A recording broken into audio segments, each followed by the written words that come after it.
எப்படி இருக்கீங்க நண்பர்களே? சௌக்கியமா எல்லாரும்? என்னப்பா போமா? ம்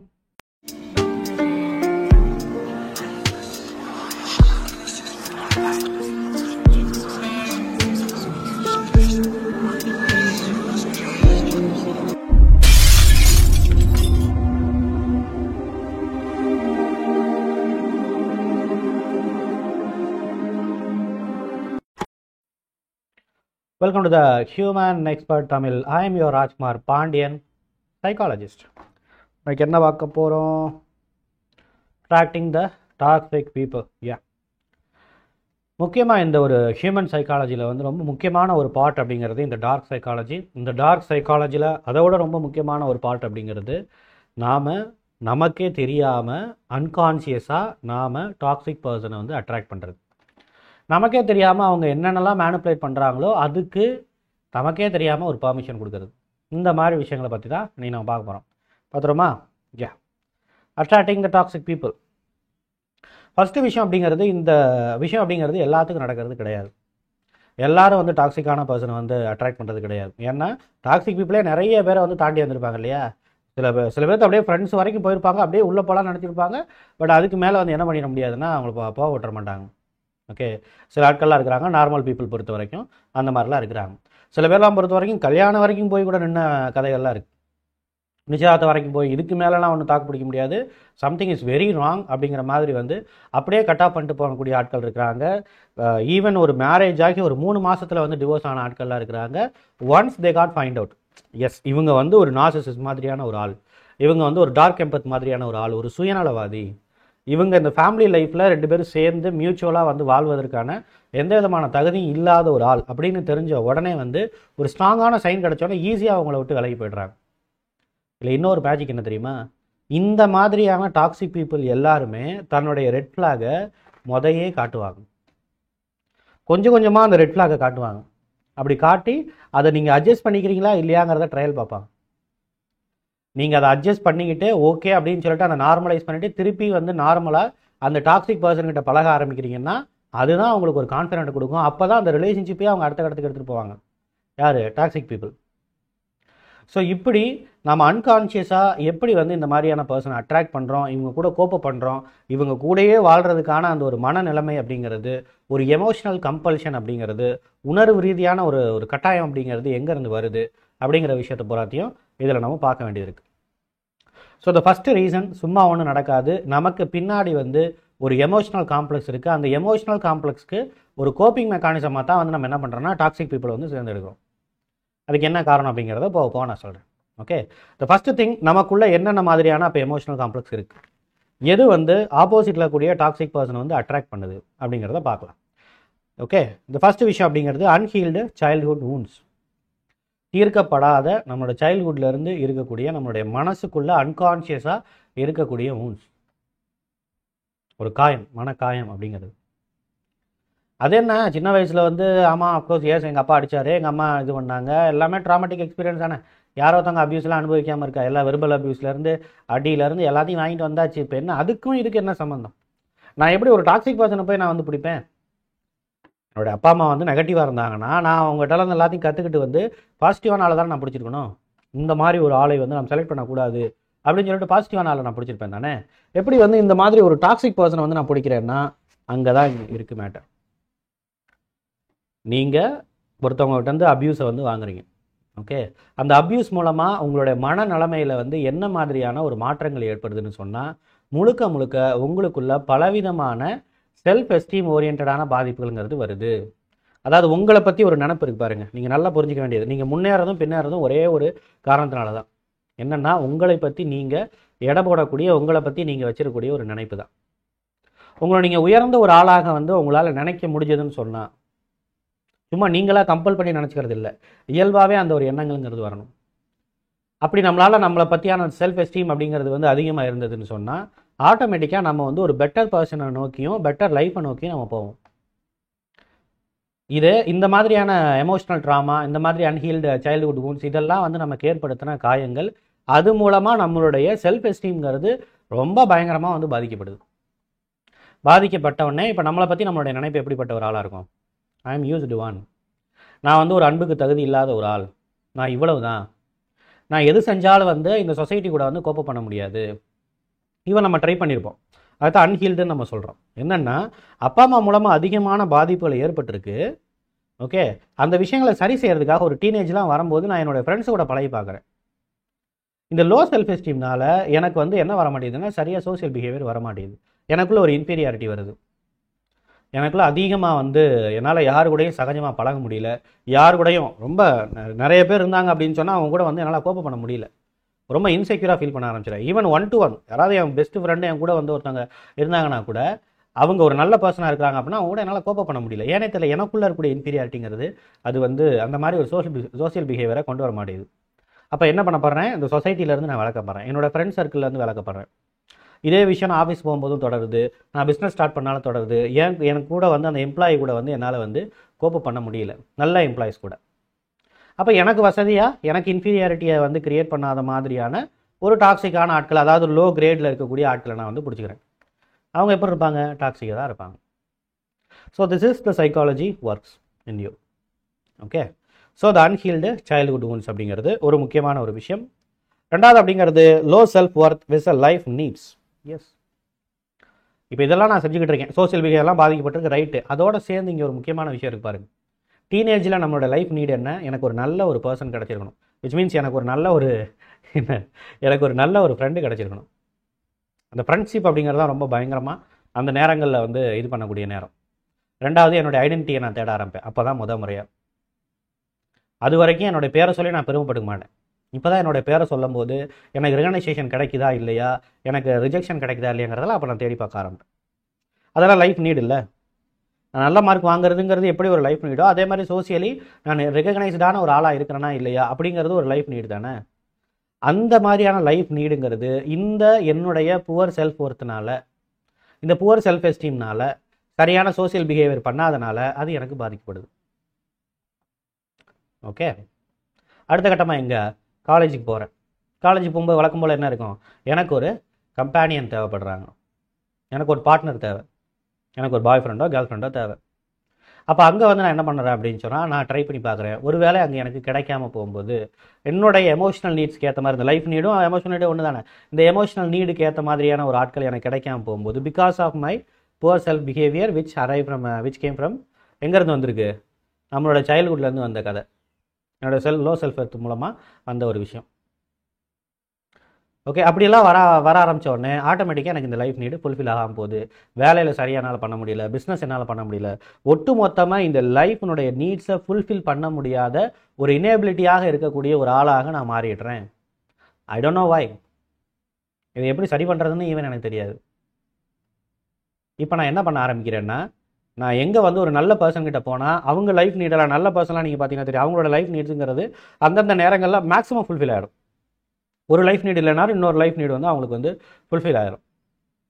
அப்படியெல்லாம் ஃபுல்ஃபில் ஆகி வரக்கூடிய ஆட்கள் எங்கே நம்மக்கிட்ட வந்து அதே மாதிரியான லைஃப் நீட்ஸ், இப்போ 2 பேரும் சேர்ந்து வாழணும்ல, நம்ம நல்லவங்களும் நம்மளும் வந்து சேர்ந்து வாழணும்ல, விச் மீன்ஸ் ஒரு சிக்மாவும் நம்மளும் வந்து சேர்ந்து வாழணும்ல. அப்படி சேர்ந்து வாழும்போது எங்கே வந்து அவங்களால லைஃப் நீடை ஃபுல்ஃபில் பண்ண முடிஞ்சு 2 பேரும் சேர்ந்து வாழக்கூடிய அந்த லைஃப் நீடை என்னால் ஃபுல்ஃபில் பண்ண முடியாமல் போயிடுமோ அப்படிங்கிற ஒரு விஷயத்துக்காக நான் நல்லவங்களை அவாய்ட் பண்ணிவிட்டு கெட்டவங்களை தேர்ந்தெடுக்க ஆரம்பிக்கிறேன். கெட்டவங்களை பார்த்தீங்களா, அந்த டாக்ஸிக் பீப்புள், நார்சிசிஸ்ட் மாதிரியான ஆட்கள்லாம் பாருங்களேன், இதுகளுக்கு லைஃப் நீடை பற்றி கவலையே கிடையாது. நீ பிள்ளைய வளர்த்தா என்ன, வளர்க்காட்டி என்ன, நீ வந்து வேலைக்கு போகலைன்னா அதை விட ரொம்ப சந்தோஷம், நீ ஃபினான்ஷியலி ரொம்ப இன்செக்யூராக இருக்கிறேன்னா அது எனக்கு ரொம்ப ரொம்ப சரியாக தான் இருக்கும். நீங்கள் நல்லா பார்த்தீங்கன்னா தெரியும், நார்சிசிஸ்ட் யார் வந்து உங்களோட சைல்ட்ஹுட் ஹிஸ்ட்ரி எல்லாத்தையும் எடுத்து பார்த்து நீங்கள் எந்தெந்த விஷயங்களில் மைனூட்டாக வந்து நீங்கள் வந்து பாதிக்கப்பட்டிருக்கீங்கிறத பார்த்து அப்படிலாம் கிடையாது. இப்படியெல்லாம் ஏதாவது நார்சிசிஸ்ட் செய்வாங்கன்னா செய்யவே மாட்டாங்க. அவங்க செய்கிற வேலையெல்லாம் ஒன்று இஷ்டத்துக்கு அடிச்சு விட்றது, இஷ்டத்துக்கு ஒரு பிளேமிங்கை வந்து போட்டு வர்றது நம்ம மேலே, இஷ்டத்துக்கு கேரக்டர் அசாசினேட் பண்ணுறது, நம்ம பண்ணியிருக்கோம் பண்ணலை அதை பற்றிலாம் அவங்க கவலை இல்லை, அவங்க இஷ்டத்துக்கு அவங்க அதை பண்ணுறது. ஸோ இது எல்லாமே வந்து எங்கே அவங்க என்னை டச் பண்ணாமல் இருக்காங்க, என்னோடய ஐடென்டிட்டியை வந்து என்னை பெரிய அளவில் டச் பண்ணாமல் இருக்காங்கிற அந்த மாதிரியான ஒரு விஷயம் அப்படிங்கிறது ஏதோ ஒரு வகையில் எனக்கு இந்த டாக்ஸிக் பீப்புள் கூட ஒரு கம்ஃபர்டபுளை ஏற்படுத்தி கொடுத்தது. This is what we need to understand. Okay, unfulfilling the life needs, of course, yes, it's a matter. Emotional complex. Okay, இப்போ லைஃப் நீடை வந்து என்னால் ஃபுல்ஃபில் பண்ண முடியல, என்னால் இந்த மாதிரியான பிரச்சனைகள்லாம் வர ஆரம்பிச்சிச்சு. இப்போ நான் என்ன பண்ண ஆரம்பிப்பேன்னா, எனக்குள்ளே வந்து பலவிதமான எமோஷனல் காம்ப்ளெக்ஸ் வருது. என்னென்ன எமோஷனல் காம்ப்ளெக்ஸ் வருதுன்னு சொன்னால், first one is a validation. Self doubt is a validation. எனக்கான வேலிடேஷன் அப்படிங்கிறது இந்த சமுதாயங்கிறது ஒரு நார்மலாக ஒரு ப்ராசஸ் பண்ணி ஒரு படித்து பரீட்சை எழுதி மார்க் வாங்கி இந்த மாதிரியான ஒரு விஷயத்தை என்னால் நார்மலாக செய்ய முடியல. இங்கே என்னால் கோஆப்ரேட்டிவாக இருக்க முடியல. அதே மாதிரி காலேஜ் போனால் என்னால் கோஆப்ரேட்டிவ் முடியல. ஜாப் போனாலும் என்னால் கோஆப்ரேட்டிவாக இருக்க முடியல. அப்போ எனக்கான நார்மலாக கிடைக்கிற லாஜிக்கல் வேலிடேஷன் எனக்கு கிடைக்கல. இப்போ நான் என்ன பண்ணுவேன்? என்னை தகுதியே பார்க்காம என்னை உடனே சேர்த்துக்கக்கூடிய ஒரு டாக்ஸிக் பர்சன் கிட்ட தான் நான் போய் இணைவேன். ஏன்னா அவங்க வந்து என்னை ஒன்றும் பெருசாக இது பண்ண மாட்டாங்க. மேக்ஸிமம் எனக்கு தகுதி இல்லாமல் இருந்தால் அது அவங்களுக்கு ரொம்ப கம்ஃபர்டபுள் தான். ஸோ வேலிடேஷன் ஓரியன்டான இஷ்யூஸ் அப்படிங்கிறது எனக்குள்ள ஒரு காம்ப்ளெக்ஸ் ஏற்படுத்துது. அக்செப்டன்ஸ் ஓரியன்டான விஷயங்கள் லாஜிக்கலி பார்க்கும்போது ஒரு குரூப்பில் போய் என்னால் சர்வைவ் ஆக முடியுமா அப்படின்னா அது ஒரு பெரிய கேள்வி தான். சர்வைவ் ஆக முடியலன்னா எல்லாரும் என்ன ரிஜெக்ட் பண்ண ஆரம்பிப்பாங்க. எங்கடா இன்னும் ஃபியூச்சரில் நான் அடுத்தடுத்த கடத்தில் நான் என்ன பண்ணுவேன்? எங்கடா அங்கே போய் நான் வந்து ரிஜெக்ஷன் வாங்குறதுக்கு நான் அப்படியே வந்து என்னை நான் டம்ப் பண்ணிக்கிட்டு நானே என்னை வந்து செல்ஃப் ஐசோலேட் பண்ணிப்பேன். அப்போ அக்செப்டன்ஸ் ஓரியன்டான இஷ்யூஸ் அப்படிங்கிறது அது எனக்கு ஒரு பெரிய பாதிப்புகளை ஏற்படுத்துது. அண்ட் சேஃப் பிளேஸ் இதெல்லாம் எனக்கு வேண்டாப்பா. எங்கே என்னை வந்து பெரிய அளவில் கேட்காம என்னோடய லைஃப் நீட்ஸை ஃபுல்ஃபில் பண்ணுறதுக்கு ப்ரெஷர் பண்ணாமல் இப்படியெல்லாம் இருக்க வைக்கிறாங்களோ அந்த இடம் எனக்கு தேவைன்னு சொல்லிட்டு நான் ஒரு சேஃப் பிளேஸை நோக்கி நகர ஆரம்பிக்கிறேன். அதாவது ஒரு ஃபிக்ஸ்டு ஃப்ரேம் மைண்ட் செட்டுக்குள்ளே நான் போக ஆரம்பிக்கிறேன். எனக்கு முன்னேற்றம் வேணாம், ஒன்றும் வேணாம், நான் எப்படியே எங்கிட்டாவது ஒரு சேஃப் பிளேஸ் எனக்கு கிடைச்சா போதுங்கிற ஒரு விஷயங்களுக்கு வர்றேன். இன்டர்னலைசேஷன் இந்த லைஃப்பில் நடந்த விஷயங்கள் மூலமாக எனக்குள்ளே ஏற்படக்கூடிய ஒரு பிலீவ்ஸ். எனக்கு சில பேர் அட்வைஸ் பண்ணியிருப்பாங்களா, இவ்வளோதான் உன் தகுதி, இதுக்கேற்ற மாதிரி என்ன பண்ணணுமோ அதை பண்ணிக்க. எனக்கு ஆசைகள் நிறையா இருக்கலாம், பட் என்னோட தகுதிக்கு ஏற்ற மாதிரியான சில விஷயங்கள் கிடைக்குது. நான் இது வரைக்கும் பண்ண ஹிஸ்ட்ரிக்கு ஏற்ற மாதிரி தானே எனக்கு பிளேஸ் கிடைக்கும் இல்லையா? அப்போ என்னோடய பிஹேவியர் ஹிஸ்ட்ரியை பார்க்கும்போது இவ்வளோ தான் இருக்குது. அப்போ உனக்கு இவ்வளோ தான்ப்பா சம்பளம், உனக்கு இந்த பிளேஸ் தான் சொசைட்டியில், உனக்கு லைஃப்பில் இந்த பிளேஸ் தான் அப்படின்னு கொடுக்கும்போது அவங்க சொல்லக்கூடிய அட்வைஸ் இவ்வளவு தான் நீ அப்படின்னு சொல்லக்கூடிய ஒரு அட்வைஸ். இந்த விஷயங்களை எல்லாத்தையும் நான் இன்டர்னலைஸ் பண்ண ஆரம்பிக்கிறேன். அப்படியே எனக்குள்ளே அந்த பிலீஃப் சிஸ்டம் கிரியேட் ஆகுது. என்னால் எதுவும் செய்ய முடியாது, இவ்வளவு தான் நான், இதுக்குள்ளே நான் என்ன பண்ணணுமோ அதை பண்ணிக்க வேண்டியதான், அவ்வளோதான். இல்லை யாராவது ஒருத்தவங்களுடைய சப்போர்ட்டுங்கிறது கண்டிப்பாக எனக்கு தேவை. ஆனால் அவங்களுக்கு நான் வந்து ரெசிப்ரிகேட் பண்ண முடியுமா, அவங்களுக்கு தேவையான விஷயத்தை திருப்பி நான் செய்ய முடியுமானா அது ஒரு பெரிய கேள்வி. அப்போ அவங்களுக்கு வேறு எதுவும் செய்ய முடியாத அளவில் இருக்கக்கூடிய இல்லை ரொம்ப ரொம்ப மினிமமாக செய்யக்கூடிய யாராவது ஒருத்தவங்க தேவை. அப்படின்னா டாக்ஸிக் பர்சன் தான் அது கரெக்ட். ஏன்னா டாக்ஸிக் பர்சனுக்கு நீங்கள் வரிஞ்சு கட்டிட்டு எதையும் செய்ய தேவையில்லை, அவங்களே உங்கள்கிட்ட எல்லாத்தையும் பிடிக்குவாங்க. ஓகே, டாக்ஸிக் பர்சனை போய் நீங்கள் இன்டெலெக்சுவலாக ஒரு விஷயம்லாம் நீங்கள் செய்யவே தேவையில்லை. ஒரு பெரிய எஃபோர்ட் எடுத்து ஒரு கம்பெனி வந்து நடத்தி காட்டி டாக்ஸிக் பர்சனில் ப்ரூவ் பண்ணுங்கிற அவசியம் இல்லை. ஏன்னா அவங்க நடத்த விட மாட்டாங்க, ரொம்ப சிம்பிள். அவங்கக்கிட்ட நம்ம செய்ய வேண்டியதுங்கிறதெல்லாம் நம்மளோட இன்ஃபீரியாரிட்டிக்கு ஏற்ற மாதிரியான விஷயங்கள்லாம் அந்த டாக்ஸிக் பர்சன் எதிர்பார்க்குறாங்க. என்னது? அமைதியாக போ, எதுவாக இருந்தாலும் அட்ஜஸ்ட் பண்ணிக்க. ஆக்சுவலாக நான் ரெடி ஆகிட்டேன். என்னோட லைஃப் ஓரியன்டான விஷயங்களில் நான் அப்படி ஆல்ரெடி ரெடி ஆகிட்டேன். இந்த ஆள் வந்து என்னை எனேபிள் பண்ணுறதுனால எனக்கு இன்னும் வசதியாகவே போயிடுது அது. ஸோ எல்லாத்துக்கும் அமிக்கபிளாக போ, எல்லாத்துக்கும் அமைதியாக போ, எல்லாத்துக்கும் அட்ஜஸ்ட் பண்ணிக்க. என்ன அகைன் அண்ட் அகைன் நான் உன்னை வந்து டீக்ரேட் பண்ணிக்கிட்டே இருப்பேன், அதுக்கு நீ வந்து ஆமாம் சாமி போட்டுக்கிட்டே போ. Okay, this is what. ஒருவேளை இந்த மாதிரி டாக்ஸிக் பர்சன் இல்லைனா கூட நான் அப்படி தான் வந்து இருந்திருக்க போகிறேன். நான் ஆல்ரெடி டிவேல்யூடு தானே இருக்கிறேன், ஆல்ரெடி ரிஜெக்டட் பேஸில் தானே இருக்கிறேன் நான். This is a matter. Numbing ஒரு கடத்துக்கு மேலே ஆசைங்கிறதே ஒன்று விட்டு போயிடுது எனக்கு. லைஃப் ஓரியன்டான அந்த ஓட்டங்களில் எல்லாத்துலேயும் ஒரு நம்னஸ் வந்துடுது. அட என்னத்தை போய்கிட்டு போ,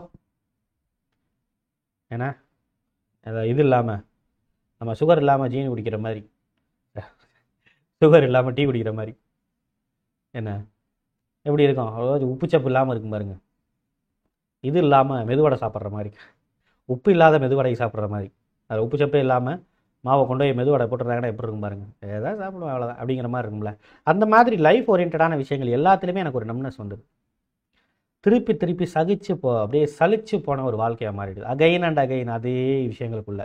இந்த டாக்ஸிக் பர்சன்லாம் வர்றதுக்கு முன்னாடியே நீங்கள் யோசிச்சு பார்த்தீங்கன்னா தெரிஞ்சிருக்கும். அப்படி தான் ஈவன் நம்ம இருந்திருக்கும், ரைட்? ஹைப்பர் விஜிலண்ட், எல்லாத்து மேலே எனக்கு ட்ரஸ்ட் இஷ்யூங்கிறது வர ஆரம்பிச்சிருது. நான் ரொம்ப ஹைப்பர் விஜிலண்ட்டாக மிக மிக கவனமாக நான் இருக்க ஆரம்பிச்சிடறேன். எல்லாத்த பார்த்து எனக்கு ஒரு பயம் வந்தது. யாராவது ஒருத்தவங்க என்னை பற்றி ஒரு சின்னதாக சும்மா கலாய்ச்சி பேசினா கூட என்னால் தாங்க முடியாது. நான் ரொம்ப சென்சிட்டிவான ஆளாக மாறிடுறேன். ஒருவேளை அவங்க இதை வச்சு தான் அப்படி சொல்லியிருக்காங்களோ, அதை வச்சு இப்படி சொன்னாங்களோங்கிற மாதிரி பலவிதமான மன சிக்கல்களுக்குள்ளே நான் வந்து மாட்டிக்கிறேன். அந்த அளவுக்கு ரொம்ப ஹைப்பர் விஜிலண்ட்டாகவும் ரொம்ப வந்து சென்சிட்டிவாகவும் நான் மாறிடுறேன். ஓகே, மேல் அடாப்டிவ் கோப்பிங் ஸ்டைல். இப்போ இந்த மாதிரி எமோஷனல் காம்ப்ளெக்ஸ்லாம் வச்சு நான் எப்படி வாழ்வேன்? எனக்கு என்ன தேவைப்படுதுன்னா ஒரு கோப்பிங் ஸ்டைல் தேவைப்படுது, ஒரு கோப்பிங் மெக்கானிசம் எனக்கு தேவைப்படுது. விச் மீன்ஸ் என்னுடைய வாழ்க்கையை இந்த விஷயங்கள் எல்லாத்தையும் மறந்துட்டு, எனக்குள்ள காம்ப்ளெக்ஸ்லாம் இருக்குங்கிற விஷயங்கள் எல்லாத்தையும் மறந்துட்டு, சும்மா ஏதோ போகிற மாதிரி போய் வாழ்க்கையை அப்படியே வந்து வாழ்ந்துட்டு போகக்கூடிய ஒரு வாழ்க்கை எனக்கு தேவைப்படுது. அதுக்கு சில கோப்பிங் மெக்கானிசம் பண்ண ஆரம்பிச்சிடுறேன். I will become a people pleaser. என்னோட திறமையை வச்சு எனக்கான மதிப்புகள்ங்கிறது எப்படி கிடைக்க போகிறது இல்லை. என்னோட குவாலிட்டியை வச்சு, என்னுடைய விஷயங்கள் வச்சு, ஏன்னா எனக்குள்ள இருக்கக்கூடிய எமோஷனல் காம்ப்ளெக்ஸ் அது எல்லாத்தையும் மறைச்சிடுது. எதுவுமே கிடைக்க போகிறது இல்லை. நீங்கள் ஒரு டார்கெட்டை கொடுத்தாலும் என்னால் செய்ய முடியாது. ஓகே, அப்படிங்கும்போது நான் எப்படி மற்றவங்களை நான் வந்து என்னுடைய இதில் நான் வச்சுருப்பேன், என்னோட ஃப்ரெண்ட்ஷிப்பில் நான் எப்படி ஹோல்ட் பண்ணுவேன், அவங்க ரிலேஷன்ஷிப்பில் நான் எப்படி ஹோல்ட் பண்ணுவேன்? ஏன்னா நான் ஒரு வேல்யூ இல்லாத ஆள், ஆட்டோமேட்டிக்காக அவங்க விட்டு போயிடுவாங்க. ஓகே, அப்போ நான் அவங்கள ஹோல்ட் பண்ணுறதுக்கு ஒரே ஒரு வழி அப்படிங்கிறது அந்த people pleasing mentality. Very simple.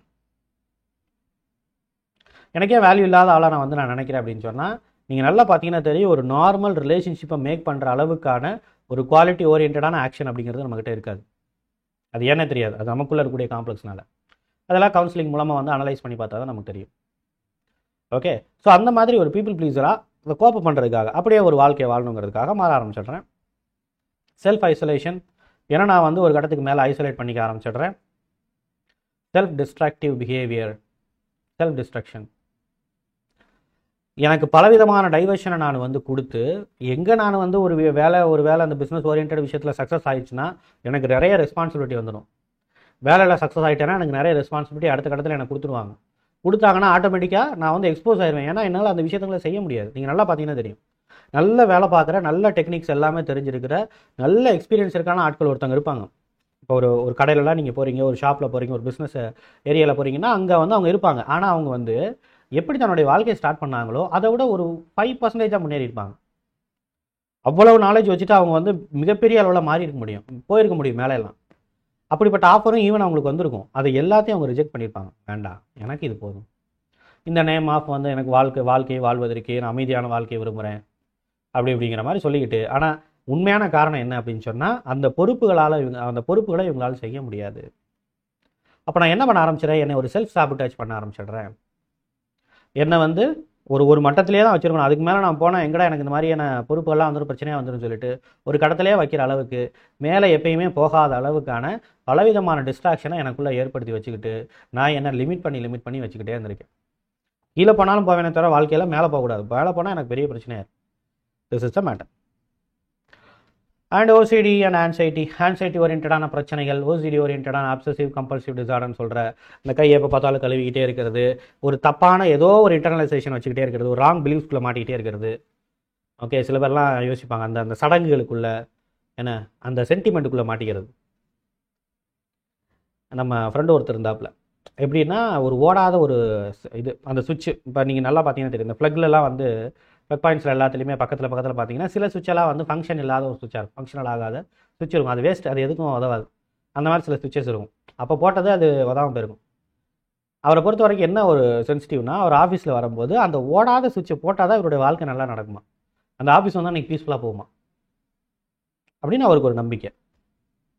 என்ன ஒரு விஷயத்தை அதே மாதிரி சில பேர்லாம் இருக்கிறாங்க, 2 இலக்க நம்பருக்கு டைமை பார்ப்பாங்க. இந்த நேரத்தில் ஸ்டார்ட் பண்ணலாமா, என்ன நேரத்தில் ஸ்டார்ட் பண்ணோம்னா அந்த டைமை பார்க்கும்போது அது வந்து ரெட்டப்படையில் முடியணும், என்ன ஈவன் நம்பரில் முடியணும். ஈவன் நம்பரில் முடிஞ்சால் தான் வந்து எனக்கு நல்லா சக்ஸஸ் ஆகும். ஸோ அந்த ஈவன் நம்பரில் வந்து முடிகிற அந்த டைமில் தான் நான் தொடங்குவேன் எந்த விஷயத்தையும். இந்த மாதிரி பலவிதமான ஒரு சென்டிமெண்ட்டுகளை நமக்குள்ளே வச்சு அது வாழ்க்கையில் மிகப்பெரிய அளவில் சிக்கலாகிற அளவுக்கான காம்ப்ளிகேஷனை ஏற்படுத்துகிற அளவுக்கு அந்த சென்டிமெண்ட்டை வந்து கொண்டு போவாங்க. இப்போ நான் சொல்கிற சின்ன விஷயம் தானே, பட் இதை மிகப்பெரிய ஆபத்து காலங்களில் கூட அவங்க பண்ணுவாங்க. அந்த அளவுக்கு அவங்களுக்குள்ள ஒரு இன்செக்யூரிட்டிங்கிறது, சம்மந்தம் இல்லாத விஷயங்கள் அப்படிங்கிறது வந்தது. ஸோ எப்பயுமே தன்னுடைய ரூமை வந்து க்ளீனாக வச்சுக்கிட்டே இருக்கணும்னு நினைக்கிறது, அதுக்காக நிறைய எஃபோர்ட் எடுக்கிறது. யாராவது ஏதாவது என்னை பார்த்துட்டாங்கன்னா என்ன பண்ணுறது அப்படின்னு சொல்லிட்டு ரொம்ப வந்து தன்னோட ஒரு செல்ஃப் அப்சஸ்டாக இருக்கிறது. நமக்கு வந்து நம்மளை வந்து கரெக்டாக வச்சுக்கணும், இப்படி கரெக்டாக வச்சுக்கிட்டோமா எல்லாம் இருக்கா அப்படின்னு சொல்லிட்டு அதில் பயங்கரமான செல்ஃப் அப்சஸ்டாக இருக்கிறது. ஓகே, இந்த காலர் வந்து என்ன சரியாக இல்லைன்னா என்ன பண்ணுறது, அப்படியே எப்போ பார்த்தாலும் இப்படி செஞ்சுட்டே இருப்பாங்க. சில பேர்லாம் பார்த்தீங்கன்னா இந்த அப்படியே செஞ்சுட்டே இருப்பாங்க. இது ஒரு கைண்ட் ஆஃப் ஓசிடி மாதிரி தான். ஓகே, இது ஒரு அப்சசிவ் பிஹேவியர் தானே. திஸ் இஸ் ஹவ் அதிகமான ஆன்சைட்டி, இந்த மாதிரி சம்மந்தமில்லாத சென்டிமெண்ட்டுக்கு பின்னாடி இருக்கக்கூடிய பயங்கள். எதுலேயுமே வந்து எது எதிர்பார்த்தாலும் அதில் வந்து ஒரு பயம் அப்படிங்கிறது வர்றது, இந்த மாதிரியான விஷயங்கள். பிலீவிங் த கல்ட் ரிலீஜியஸ், உடனே என்ன பண்ணிடுறது, சாமியார்கள்னு பல பேர் சுற்றி இருக்கானுங்க வருங்க, அவனுக்கு பின்னாடி போயிடுறது. உண்மையிலே ஒரு மதத்தை வந்து நம்ம ஃபாலோ பண்ணுறோன்னா அது சம்மந்தப்பட்ட மத குருமார்கள் இருக்காங்க, அத்தான்டிகேட்டட் ஆட்கள் இருக்கிறாங்க, அதுலேயும் வந்து சில நல்லவங்க இருக்கிறாங்க. அந்த நல்லவங்களை தேடி நம்ம போகிறதுங்கிறது வேறு. பக்தியை மட்டும் மையமாக கொண்டு வைக்கக்கூடிய ஒரு ஆட்கள்ங்கிறது வேறு. அவங்க நல்லவங்க, அவங்கள விட்டுருவோம் நம்ம. இந்த மேட்டர் இஸ் இந்த கல்ட் லீடர்ஷிப், இந்த கல்ட் ரிலீஜியஸ் இருக்காங்க பாருங்கள், அதாவது தன்னை வந்து கடவுளாக மற்றவங்க கும்பிடணும் அப்படிங்கிறதுக்காக, தன்னை வந்து ஒரு பெரிய ஆளாக காட்டிக்கணுங்கிறதுக்காக, எதுவுமே இல்லாமல் ஓசிச்சோறு திங்கணுங்கிறதுக்காக, என்ன அப்படி வந்து ஒரு செல்ஃப் அப்சஷனில் வந்து செய்யக்கூடிய, உருவாகக்கூடிய ஒரு போலி சாமியார்கள் அப்படின்னு சொல்லலாம். இது எல்லா ரிலீஜியஸ்லையுமே இருக்குது. ரிலீஜியஸ்ன்னு சொன்னீங்கன்னா, நீங்கள் ரிலீஜியன் ஓரியன்டாக போனீங்கன்னா நீங்கள் எல்லா ரிலீஜியன்ஸ்லையுமே இந்த மாதிரியான ஆட்கள் இருப்பாங்க. பைபிளில் சொல்லப்படாத, என்ன குரானில் சொல்லப்படாத, பகவத்கீதையில் சொல்லப்படாத, இந்த மாதிரி அதை சொல்லப்படாத விஷயங்களை வந்து செய்யக்கூடிய எத்தனையோ பேர் இருக்கிறாங்க. அப்படிப்பட்ட கல்ட் ரிலீஜியஸில் போய் சம்மந்தமே இல்லாமல் போய் நம்ம மாட்டிக்கிறது, இது ஒரு coping strategy. That's how it is. Passive comfort space, ஒட்டுமொத்தமாக இது எல்லாம் சேர்ந்து கடைசியில் எங்கே வந்து நம்ம சேர்ந்துருவோம்னா ஒரு டாக்ஸிக் ரிலேஷன்ஷிப்பில் நம்ம வந்து சேர்ந்து விடுவோம். This is what we need to understand. So okay, இதிலேருந்து எப்படி நம்ம வெளில வர்றது அப்படின்னா, what all the supportive therapies we are doing, என்ன கவுன்சிலிங் என்னென்ன விஷயங்கள் இருக்குது அப்படின்னு பார்த்தீங்கன்னா, to address the unconscious wounds. இந்த சப்போர்ட்டிவ் தெரப்பிஸ் மூலமாக, விச் மீன்ஸ் ஃபஸ்ட்டு நம்ம வந்து என்ன பண்ணுவோம்னா இதுலேருந்து ஸ்டார்ட் பண்ணுவோம். சிபிடி அப்படிங்கிற காக்னிட்டிவ் பிஹேவியர் தெரப்பிலேருந்து ஸ்டார்ட் பண்ணுவோம். எல்லாமே கவுன்சிலிங் தான், ஆன்லைன் 1-to-1 வந்து கவுன்சிலிங் தான். அதில் கொஞ்சம் கொஞ்சமாக சிபிடியிலேருந்து அப்படியே வந்து சைக்கோ அனலைசிஸ் போவோம், சைக்கோ டைனமிக் தெரப்பிக்கு போவோம். சைக்கோ டைனமிக் தெரப்பிக்கு போனதுக்கப்புறம் அப்படியே வந்து ஸ்கீமா தெரப்பிக்கு வருவோம். இந்த மாதிரியான தெரப்பிஸ் ஓரியன்டாக, அதாவது முழுக்க முழுக்க கவுன்சிலிங் ஓரியன்டில் இந்த மாதிரி மெத்தட்ஸ்லாம் இருக்குது. இந்த மெத்தட்ஸ்லாம் ஃபாலோ பண்ணி என்ன பண்ணுவோன்னா, first we need to address your unconscious wounds. எங்கே நீங்கள் வந்து இது பண்ணப்பட்டிருக்கீங்க, சைல்டுஹுட்டில் எங்கே நீங்கள் பாதிக்கப்பட்டிருக்கீங்க, இல்லை காலேஜ் டயத்தில் நீங்கள் எங்கே பாதிக்கப்பட்டிருக்கீங்க, எது ஒரு மிகப்பெரிய ஒரு ரிஜெக்ஷனை கொடுத்துருக்கு, அதனால் உங்ககிட்ட வந்த பிஹேவியரல் இஷ்யூஸ் என்ன, அதனால் இன்றைக்கி உங்களுக்கு வந்துகிட்டு இருக்கக்கூடிய இஷ்யூஸ் என்ன, இது எல்லாத்தையும் அப்படியே நம்ம கனெக்ட் பண்ணி இந்த கவுன்சிலிங்கில் வந்து நம்ம கொடுப்போம். To emphasise the emotional complex course. Yes, உங்களோட எமோஷனல் காம்ப்ளெக்ஸை உங்கள் சைட்லேருந்து புரிஞ்சுக்கிறதுக்கான ஒரு சரியான ஒரு சைக்காலஜிஸ்ட் அப்படிங்கிறவங்க நம்மகிட்ட இருக்கிறாங்க. ஸோ அவங்க வந்து இந்த விஷயங்கள் என்ன பண்ணுவாங்கன்னா அனலைஸ் பண்ணி அதை அவங்க புரிஞ்சுப்பாங்க. Okay, to heal the inner wounds. Okay, இப்போ வந்து அந்த பழைய சைல்டுஹுட்டில் இருக்கக்கூடிய இன்னர் woundsலாம் வந்து அந்த விஷயங்களை கொஞ்சம் கொஞ்சமாக சரி பண்ணணும்னா இப்போ எந்த மாதிரியான விஷயங்களை வந்து நம்ம செய்யணும், எந்த மாதிரியான சிந்தனைகளை நமக்குள்ளே கொண்டு வரணும், என்ன மாதிரி பண்ணணும் அப்படிங்கிற விஷயங்கள் எல்லாத்தையும் இது பண்ணுவோம். நீங்கள் நினைக்கிற மாதிரி சும்மா அந்த நார்மலாக இந்த அட்வைஸ் பண்ணுறது, நீ இப்படி நினச்சிக்க அப்படி நினச்சிக்கன்னு சொல்கிறதுங்கிற மாதிரிலாம் இருக்காது. ஏன்னா இது முழுக்க முழுக்க ப்ரொஃபஷனல் ஓரியன்டான சைக்கலாஜிக்கல் கவுன்சிலிங். நீங்கள் வந்து எக்ஸ்பீரியன்ஸ் பண்ணி பார்த்தீங்கன்னா தெரியும். ஓகே, அதில் வந்து இந்த விஷயங்கள் இருக்குது. டு பிரேக் திஸ் பாண்டிங், இந்த கோப்பிங் மெக்கானிசம் ஓரியன்டான இந்த டாக்ஸிக் ரிலேஷன்ஷிப், அது அந்த மைண்ட் செட்டில் இருக்கிற விஷயங்கள், இது எல்லாத்தையும் அன்கான்ஷியஸாக நம்ம வந்து செல்ஃப் ஒர்த்தை டெவலப் பண்ணுறது மூலமாக ஆட்டோமேட்டிக்காக இது எல்லாத்தையும் நம்ம பிரேக் பண்ண முடியும். Okay, that's what we call the schema therapy. Schema அப்படின்னா என்ன அர்த்தம்னா ஒரு பேட்டர்ன் அர்த்தம். இந்த பேட்டர்ன் நமக்குள்ளே இது வந்துகிட்டே இருக்கு பாருங்க. நீ நல்லா பார்த்தீங்கன்னா நார்சிசிஸ்ட் ஒரு ஆள் மட்டும் நம்ம லைஃப்பில் இருக்க மாட்டாங்க, நிறைய பேர் இருப்பாங்க. நம்ம நிறைய அதே மாதிரியான பேட்டர்ன் ஆஃப் ஆட்களுக்கு நம்ம வந்து இது பண்ணியிருப்போம், ஸ்பேஸ் கொடுத்துருப்போம்.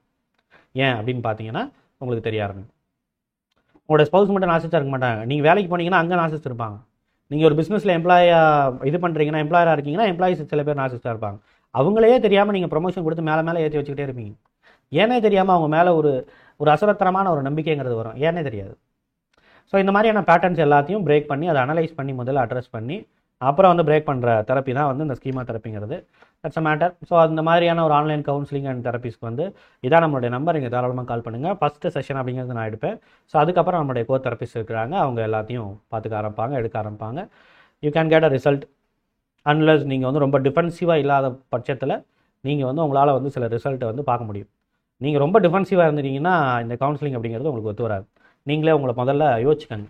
when you are ready to be open up everything அப்படிங்கிற மாதிரி வந்து அந்த விஷயங்களை நீங்கள் கொஞ்சம் யோசிச்சுக்கோங்க. அது ரொம்ப ரொம்ப முக்கியம். விச் மீன்ஸ் உங்களுடைய எமோஷனை வந்து சில இடங்களை நம்ம அட்ரஸ் பண்ண சொல்லுவோம்.